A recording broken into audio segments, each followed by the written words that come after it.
भाभी, मम्मी ने गंदा कर दिया है, आकर साफ कर दो। छोटी ननन की आवाज आई तो वह बड़बड़ाई सी आटा गूंदना रोककर हाथ धोकर सास के कमरे में भागी। देखा तो तीनों नंदे आराम से पास में पड़े सोफे पर फैली हुई थी। इतनी आवाजें लगाई तब आई हो। छोटी ननद भुनकते हुए बोली, दीदी मैं आटा गूंद रही थी।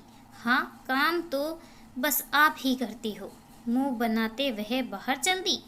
पीछे पीछे दोनों नंदे भी खिसक ली कि कहीं अनु माँ के कपड़े बदलाने में उनसे मदद न मांग ले। अनु ने फुर्ती से सफाई कर सास के कपड़े बदले। 2 साल से अनकथित वह यही करती आ रही है। 2 वर्ष पूर्व उसकी सास फिसल कर गिरी तो चोट लगने की वजह से शरीर लकवाग्रस्त हो गया। अनु की ईमानदारी से सुधार तो हुआ, पर निचला हिस्सा स्वदन शून्य ही बना रहा। लिहाजा उनके दैनिक कर्म अनु ही कराती और सफाई करती। खान पान में थोड़ी भी बदपरहेजी से सास को लूज मोशन होने लगते या फिर बार बार पेशाब आता, तब अनु की जान पर ही बनाती। सास की ईमानदारी में लगे लगे वह खुद को भूल चुकी थी। सास की सफाई के बाद उनके कपड़े धोकर डाले, फिर दोबारा नहाकर किचन में पहुंची तो देखा बड़ी ननद बड़बड़ा रही है। अनु, 10 बजने आए और तुमसे अभी तक नाश्ता नहीं बन सका? हद होती है काम चोरी की। मैं अभी बनाती हूँ दीदी। सब्जी तो छोंक दी थी, आटा गूंद रही थी कि मम्मी जी की सफाई के लिए जाना पड़ा। अभी पराठे सेकती हूँ। तुम तो रहने ही दो। माँ का बहाना कर तुम अपनी भड़ास इस तरह निकालती हो। नंदों का आना भा जो नहीं रहा तुम्हें। ठीक है भाई, अब खुद ही बना खा लेंगे। तुमसे तो हो नहीं रहा। अपमान से झले अनु आंखें झलझला आई, चुपचाप पराठे सेकने में जुट गई। 10 दिनों से दोनों बड़ी नंदों बच्चों समेत मम्मी को देखने आई है। सास, ससुर, पति और एक छोटी ननद के अलावा अब दोनों नंदे और उनके दोनों के 2-2 बच्चे भी थे, जिनका ख्याल अनु अकेले ही रहती थी। छोटी ननद अभी पढ़ रही है, लिहाजा काम में कोई हाथ नहीं बटाती। अनु जब से ब्याह कर आई है, दूसरे ही दिन से घर के कामों में ऐसी जुटी कि फिर कभी फुर्सत ही नहीं मिल पाई। जी जान से सबकी सेवा करती, लेकिन सास रमा देवी के मुख से कभी उसके लिए तारीफ के 2 शब्द नहीं निकलते। वह हमेशा यही कहती, कुछ भी कर लो, बहू कभी बेटी नहीं बन सकती। बहू और बेटी के बीच का फर्क का अक्सर उसे एहसास होता। जब कभी किसी भी चीज़ का बंटवारा होता तो हर अच्छी चीज़ बेटियों को मिलती और सबसे कमतर अनु को। सास ने बीमारी के चलते कुछ सोचकर एक दिन जेवरों का बंटवारा करने का निर्देश बड़ी ननद को दिया। उनके आदेश और इच्छा अनुसार सभी गहने तीनों बेटियों में बराबर बांटे गए और अनु के हिस्से आई एक पतली सी चेन, वो भी सास पहने हुए थी। वो उसे अभी नहीं मिल सकती थी। अनु कट कर रह गई।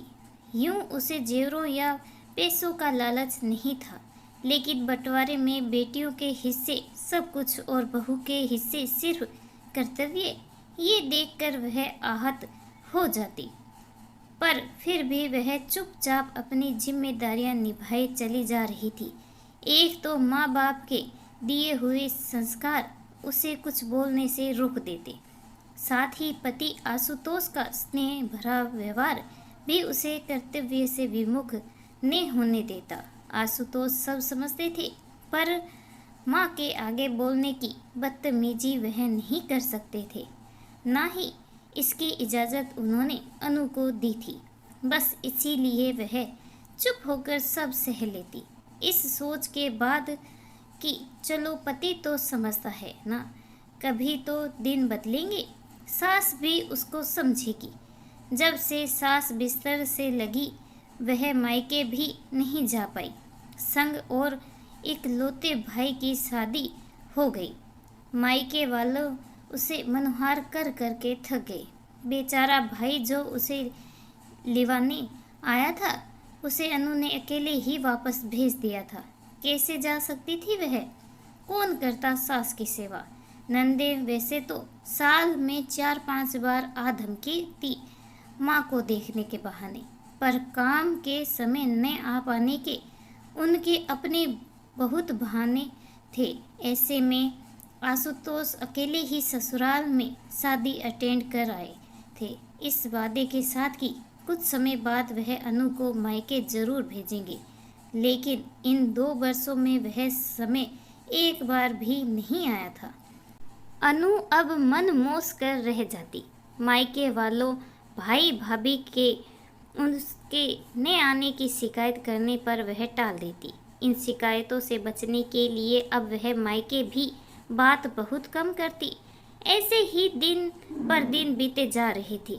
इधर कुछ दिनों से उसके पापा की तबीयत ठीक नहीं चल रही थी, तो वह सोच रही थी कि 2-4 दिनों के लिए उन्हें देख आए।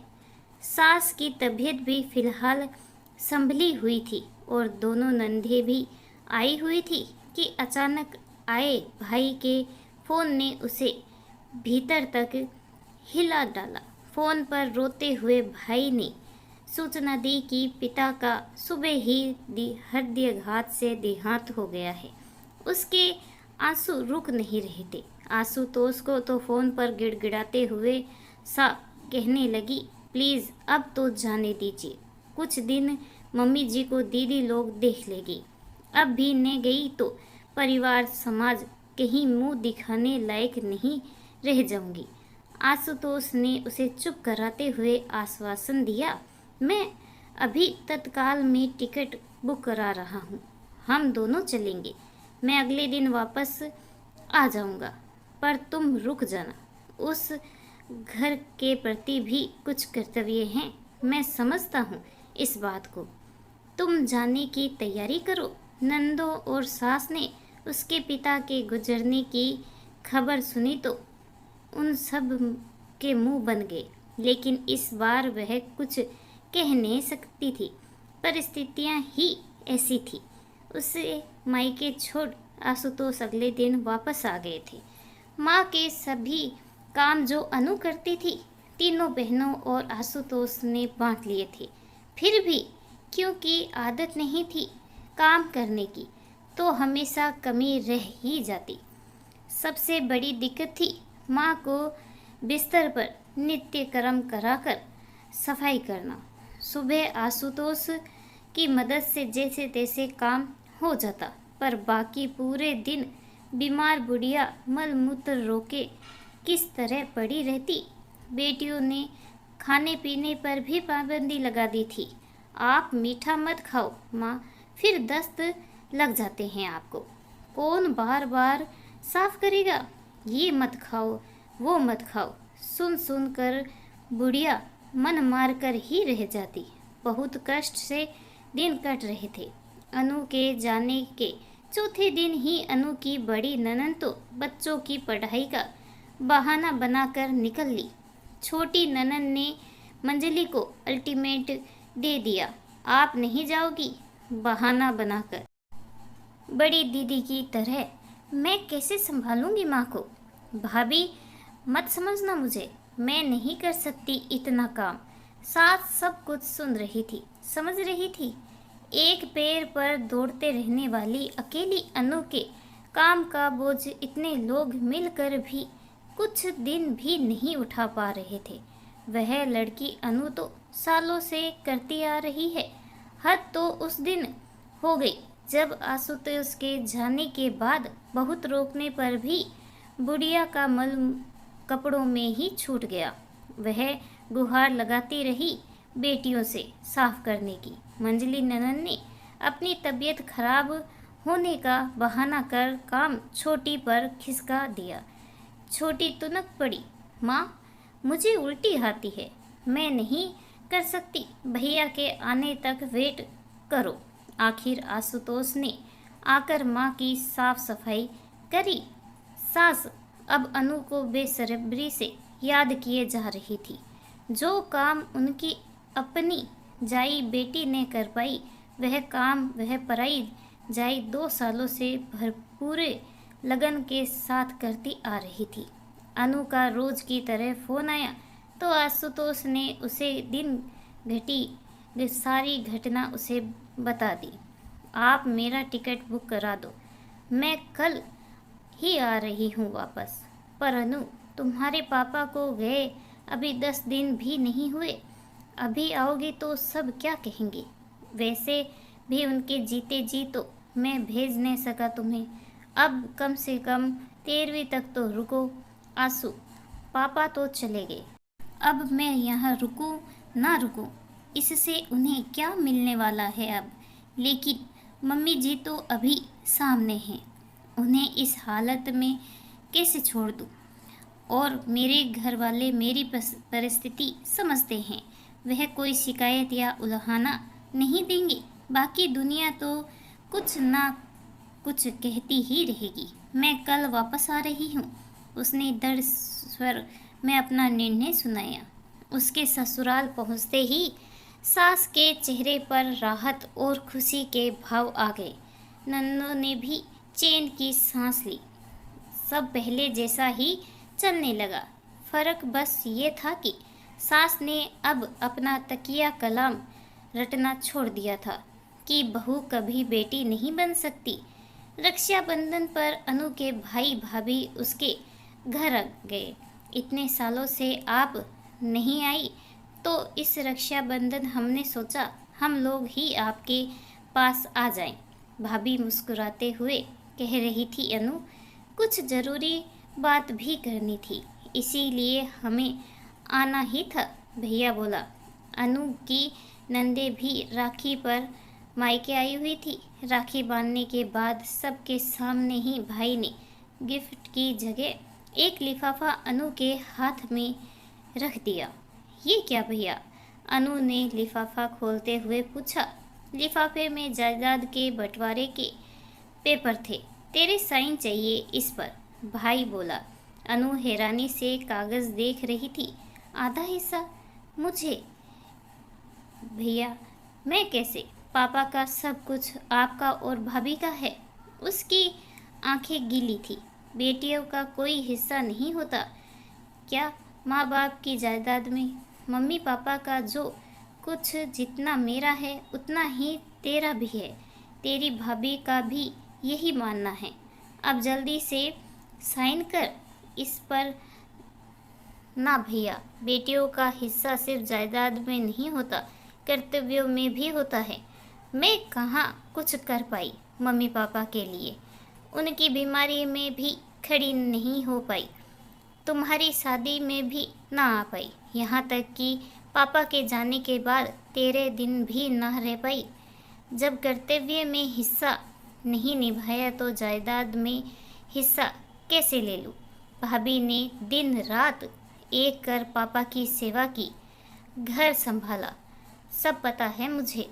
भैया, मुझे जायदाद में हिस्सा नहीं चाहिए, बस अपने प्रेम में हिस्सेदार बनाओ आप दोनों, ताकि माँ पापा के बाद भी मेरा मायका बना रहे। भाई भाभी और अनु तीनों की अश्रु धाराएं अविरल बह रही थी, जो चार और हृदयों को कलुष धो रही थी। अनु की सास और तीनों नंदे इस घटनाक्रम की साक्षी थी। उन्हें आज आभास हो रहा था कि असल खजाना भौतिक संसाधन नहीं बल्कि आत्मीयता और प्रेम है, जो अनु और उसके भाई भाभी के बीच है। अनु को कभी इस तरह गले लगाना तो दूर, उन्हें लोगों ने उसके सेवा भाव और लगन की कभी सराहना तक नहीं की थी। भाई के सीने से लगी अनु के कानों में जैसे ही सांस पुकार पड़ी, वह सब भूल उसकी ओर लपकी। क्या हुआ मम्मी जी, कुछ चाहिए? ना बेटा, बल्कि कुछ देना है। अपना एक हाथ बमुश्किल उठाकर उसके सर पर रखते हुए बोली सास, आशीर्वाद देना है तुझे, सबको तेरी जैसी बहू मिले, बहू हो तो ऐसी। अनु हैरत के साथ साथ खुशी से रो पड़ी। तीनों नंदे भी के उठी, भाभी हो तो ऐसी।